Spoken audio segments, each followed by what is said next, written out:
There's always a reason to always choose joy.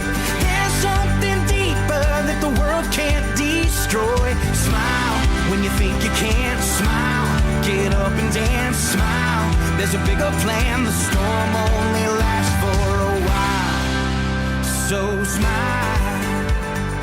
Welcome to Change Happened, Then What? Each week, I share real-life stories from incredible people I've met over the past 20 plus years.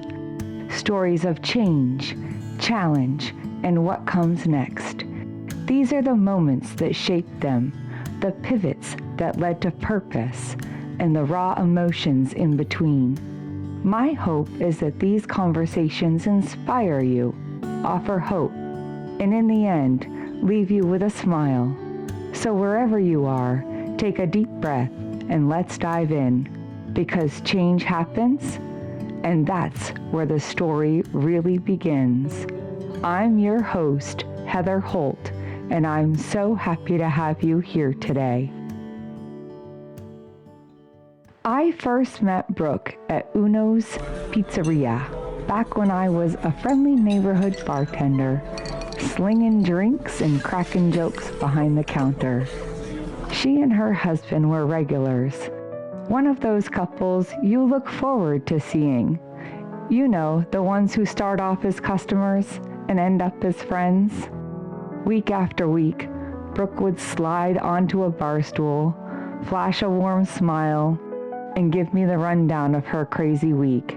Inevitably, she'd mention these stubborn headaches that just wouldn't go away. I'd half joke that maybe it was my heavy-handed margaritas giving her a headache. What can I say? I poured with love, and she loved my margaritas. Eventually, those headaches got named trigeminal neuralgia, a condition so painful it's been called the suicide disease. I don't say that lightly, it really is called that. And then she told me the only cure would be brain surgery. And at the time, that was one of my biggest fears. But here's the most Brooke thing ever.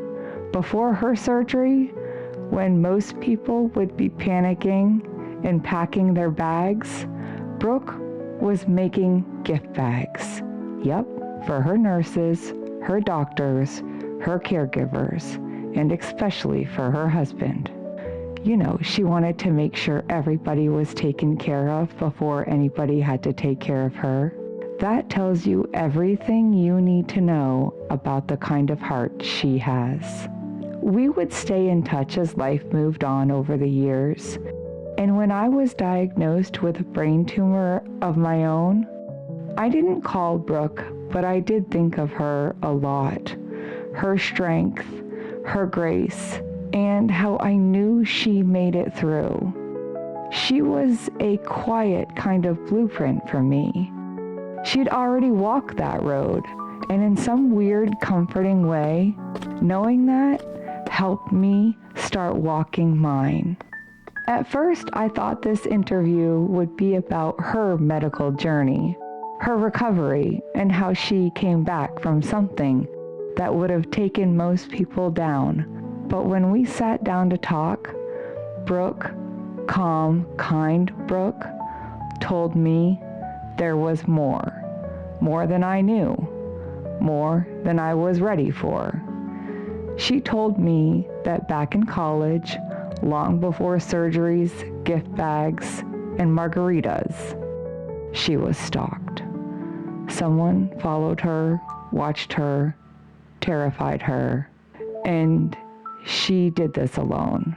Her grades slipped, her light dimmed, and she buried it, and she decided she needed to talk about it. This episode, it's about all of it. The visible scars, the hidden ones, the pain that gets diagnosed, and the pain we keep tucked away because we think no one will understand. It's about the strength we don't always recognize in ourselves, and the surprising way friendships can carry us through even when words are never exchanged. So grab a seat and maybe a slice of pizza and a margarita in honor of where it all began. This is Brooke's story, and I am honored to share it. Welcome to episode 4, What She Didn't Say at the Bar. I grew up on a farm, had kind of a interesting childhood of that. With my youngest brother, he was born 3 months premature, and he weighed 1 pound and 12 ounces, and I was 11 when he was born, so I learned how to take care of a baby while my mom and now middle brother went out in the barn. So I feel like that formed a lot of who I am. Then went to college, was engaged, got disengaged, and then moved to Vermont in 2000 and have been here ever since. I asked Brooke, how do you think this experience of growing up on the farm has shaped who you are today? I was in charge of Chippy and the house and the women's work and like cooking and laundry and that stuff. So now I'm like, give me a power tool. I want to learn how to do X, Y, and Z. I do feel like just growing up on the farm and Chippy, he likes going by Stanley now. Stanley, is that, like, yeah, that just, like, I think all that taught me, like, my work ethic, about family, all of that. Before we continue, I want to offer a moment of care.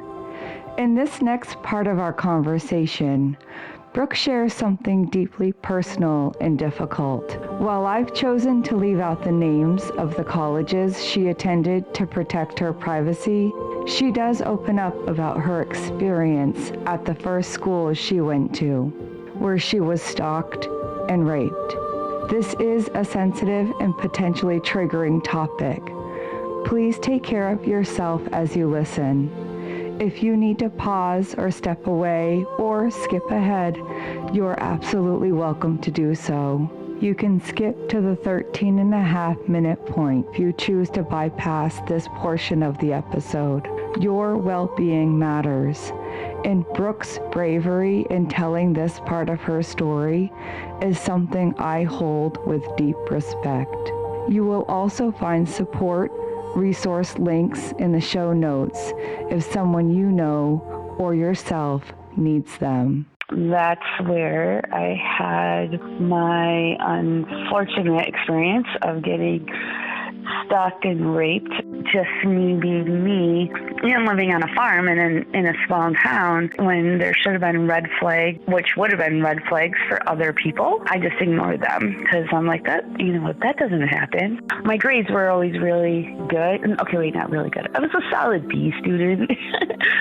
And when all of this was going on, of course, like, you don't care, and things start slipping because your brain's not really focused on school. It's where is he going to pop up? What's going to happen? Whatever. So, yes, I got D's, and I get all over the place about this.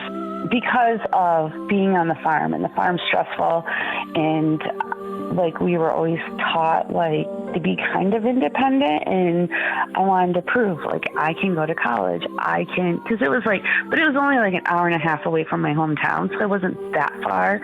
Like if I would have ever used my words and said help to anyone outside of that school, my family would have been there in like in 45 minutes. Like they would have like said to get to me, but I never told a soul. But like, I just wanted to prove like I can handle this. I'm an adult.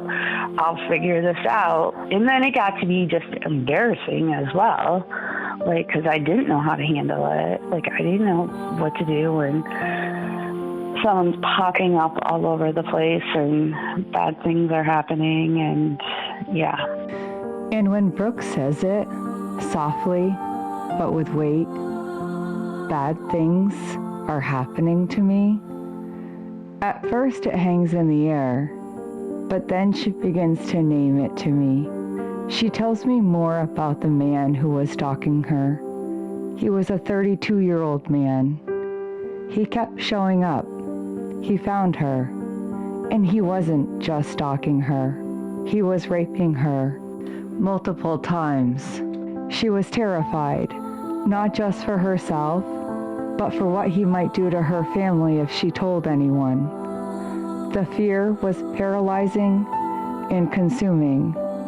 So in her young mind, just 18, staying quiet felt like the only way to protect everyone she loved. She thought maybe this is just how I deal with it, even though deep down she knew this wasn't hers to carry alone. She knew she needed help, but fear and shame are expert silencers. So I asked her gently, how do you get this madness to stop? We got my grades.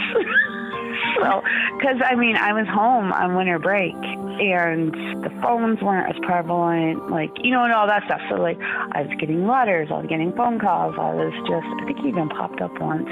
So he came to my hometown even. And my dad is like, what is wrong with you? You're going to add all this stress to your mother. I'm like, well, you have no idea what's been going on in my life. And I just kind of blew up. And all I just said was, I'm having this problem, but I never said exactly how far everything went. My parents, called the school. They withdrew me. We went up and got my stuff. The school said, she can press charges, but it's going to be very hard. And it's going to be his word against hers. So I just left. And then, he still popped up a few times to my home. And he'd send people from that college to come talk to me or, give me a letter. But then I started the 2-year college and that was kind of the end of it. And then years later, he was a student there, again, a non-traditional student. I'd freak out, but I still wouldn't tell anyone. And then he was a bouncer at one of the bars because really what better place to meet someone young women and whatnot. And my brother was a fraternity brother. He said to my brother once, he goes, tell Brooke I said hi. And he goes, well, why would I say that? He goes, she knows who I am. And then realized who he was. Because again, no one knew exactly other than I was no longer the same person that I was before I went there. I became the typical rape victim of life and acted out and did a bunch of stuff. And then kind of course, you want to protect your sister. So then he got really mad and his fraternity brothers held him back and said, do not do this because he beats people up for fun and he'll get away with it. It has affected my life dramatically. And so I've just learned to kind of use the word victim. Just accept it and talk about it. It's hard, but I also know sometimes when you share your experience, it makes other people's experiences okay, or they realize not okay, but that they realize it's okay to talk about things as well. As we wrap up this part of our conversation, Brooke shares something with me. She tells me that it wasn't until she was 33 years old that she fully spoke the truth about what happened to her in college out loud to her family. All of it. The weight she had carried in silence for so long, she finally named it. And now, as she steps into the second half of her life, she says she's ready to talk about it. Not just for herself, but for anyone else who's been there. For the ones who've kept their own stories locked up, afraid, ashamed, or just not ready. She says it with quiet conviction of someone who knows her truth might just help someone else find theirs. And in that moment, I realized something.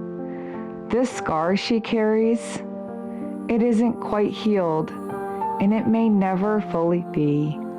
But her willingness to share with me, to trust me, and to share this with you, that is courage in its rawest form. And I am so honored to share her story with you. It would be shortly after Brooke found the strength to name what happened to her in college that life would hand her the next change happen moment. Only this time, it came in the form of a rare and excruciating medical diagnosis: trigeminal neuralgia, a chronic pain condition that affects the trigeminal nerve, which carries sensation from your face to your brain. It's often described as one of the most painful conditions known to medicine. And Brooke, she's going to tell you that part of her story, openly, bravely, and in her own words. And I remember like the first day I got this like crazy shock in the side of my mouth. It was like, I was like, whoa. And I'm like, and this sounds so weird, but we were on the throughway with my aunts, but I was eating a fillet of fish. So, but like this crazy like shock of like what up through my jaw and like into my head. Like, so that's, I feel like when it started, and then like I started getting like these headaches, but I'm like, oh, there's sinus infections, and they weren't. But when I went to urgent care, they finally, after 6 months of these crazy headaches and getting the pain getting worse in the left side of my face, I got diagnosed with trigeminal neuralgia. So that's when your trigeminal nerve, and it's kind of like if you took 4 fingers along the side of your face, your middle finger lined up with your cheekbone, and then your pointer on your forehead, and then the other 2 lower, like in between your jaw and then your jaw. Like, it shoots the most crazy pain through your head, or like that nerve.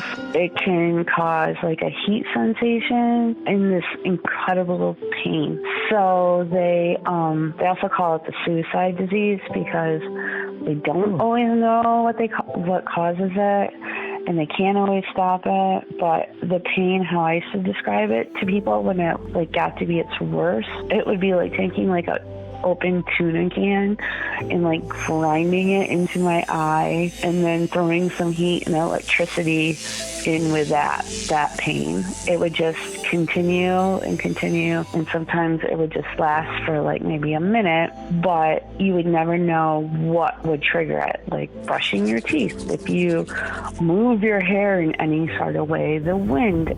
I could feel like when the air conditioner came on, like just the change of the air in the room. Yeah, and then that was also like a time, I'm not good at using my words when I need stuff. And that was a time, like, again, at this time now I'm married. My family, like, I'm so close to my family. I have a good network of friends. I was coming into Candles and Creations all the time. And I was just surviving. Like, the meds that they had me on were crazy. I mean, they weren't stopping the pain. I wouldn't be able to finish sentences.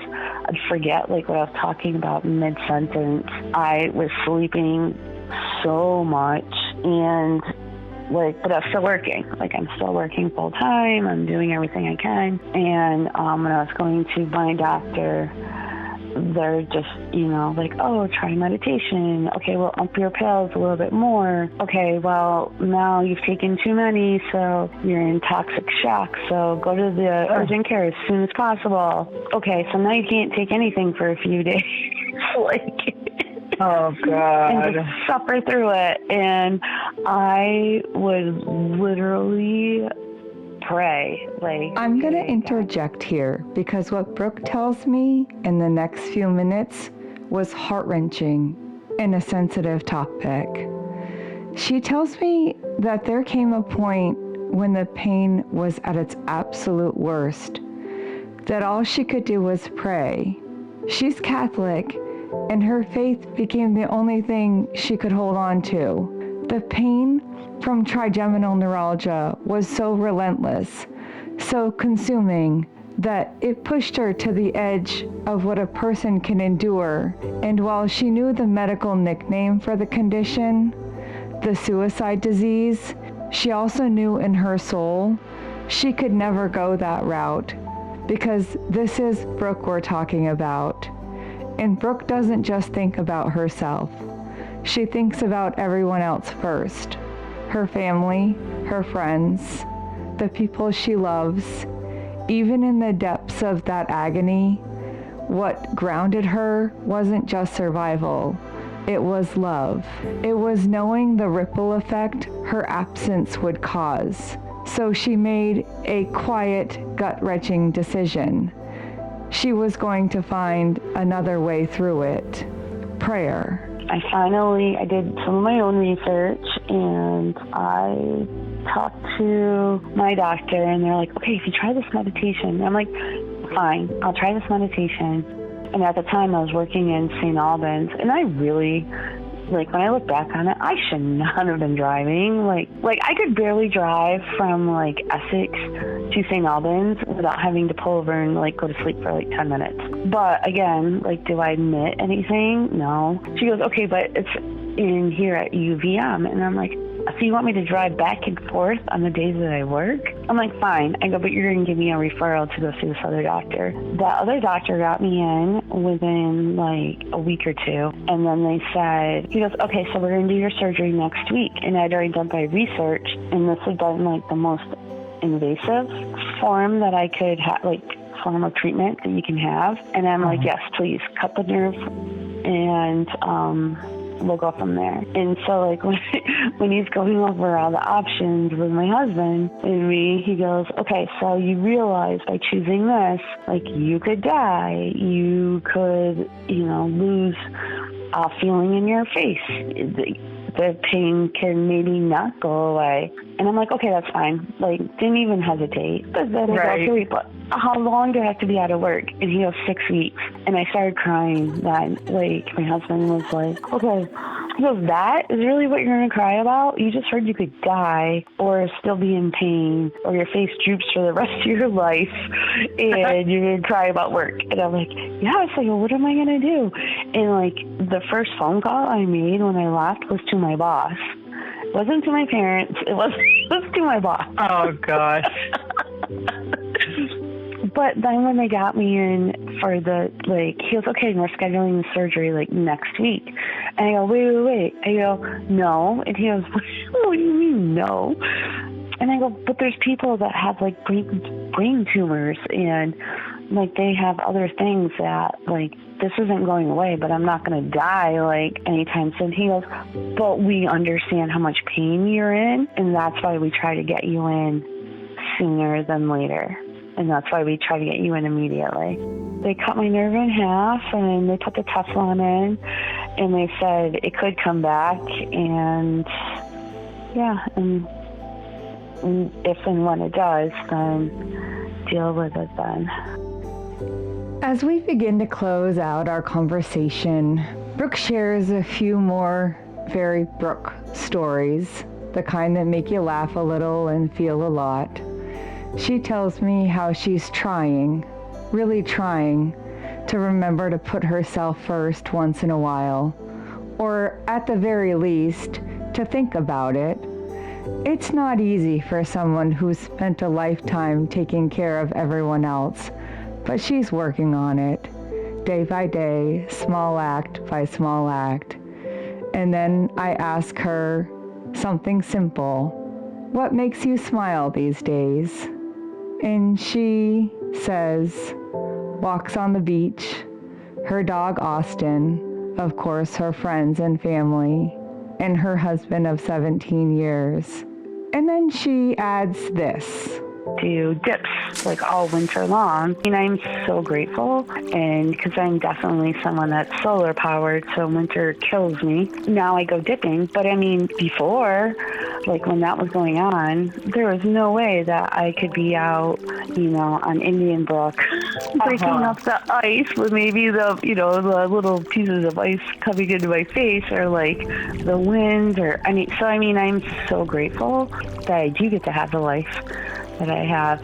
Yep, cold plunges.